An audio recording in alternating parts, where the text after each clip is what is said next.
A barefoot shoe is already an oxymoron. And a barefoot boot is even more of an oxymoron. But a heritage barefoot boot?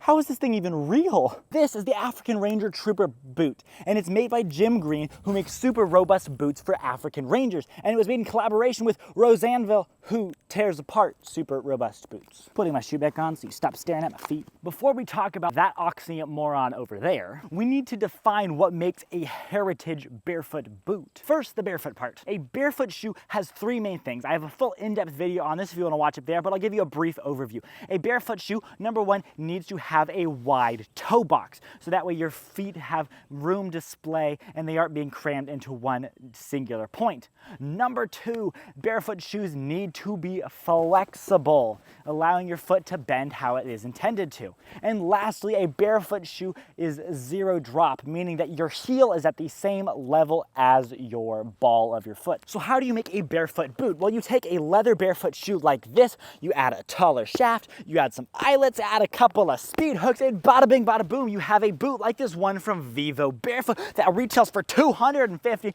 flippin' dollars, and the pull tabby thingies on the back already look like they're gonna be ripped off. And the ones on the Jim Green RoseAnvil boot are solid leather, tacked solidly in place, and this piece of leather that is attached goes all the way down to the bottom. More on that later. While the boot from Vivo is certainly a barefoot boot, how do you make a barefoot boot heritage? Most barefoot boots have their soles just cemented directly on, which means there's no replacing the sole. So with the Jim Green RoseAnvil boot, they changed how they attach the sole. They used a stitch down construction, which means they stitched down through the boot to attach the sole. The stitch down is really good at keeping all the debris out, and then they also added a rubber slip sole, which the outer sole attaches to, which means if you wear through this entire outer sole, you can take it to a cobbler, they rip this one off and glue on another one. Plain and simple. You can't do those with other barefoot shoes. And I'm glad you can replace the soles, because I do have a slight concern about the soles that we will talk about in a minute. Now, because this boot was made in collaboration with RoseAnvil, it means that we have like complete transparency and we get to see the thing cut in half.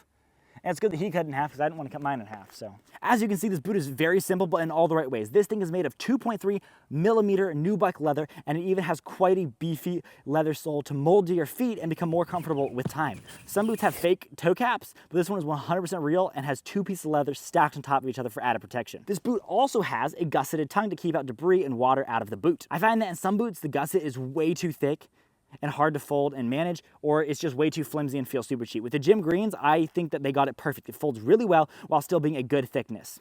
To tie the boot, you have 4 eyelets and 4 speed hooks, as well as a bonus eyelet at the top if you really want to cinch that thing down. Like a corset for your foot. This boot feels really nice on foot. You can get it nice and tight around your heel while still having it looser on the top of your foot where you want it loose. I wear a size 12 most of the time, and these boots are spot on. I have other boots that are like coffins for my toes. They shove my pinky toe so far over that I get blisters from it digging into my other toes. These, on the other hand, have plenty of room. Not as much as my normal barefoot shoes, but still plenty of room. And out of my concern about the sole, one of the first things I noticed when I pulled these things out of the box is the sole. It's grippy, but it feels quite soft. I can like press kind of in with my fingernails. And I was thinking this might wear down pretty quick if you're working on concrete. So I checked the Jim Green website, and sure enough, somebody has had this exact problem of them wearing down this boot really fast. Their entire job was working on concrete all day, and they said it wore down quite fast, but it wasn't a huge problem because they can get the thing resold. If you want to see a video where I compare the Freet barefoot shoe to the Vivo barefoot shoe and why I think the Vivo barefoot shoes are way overhyped, you can click the video up here.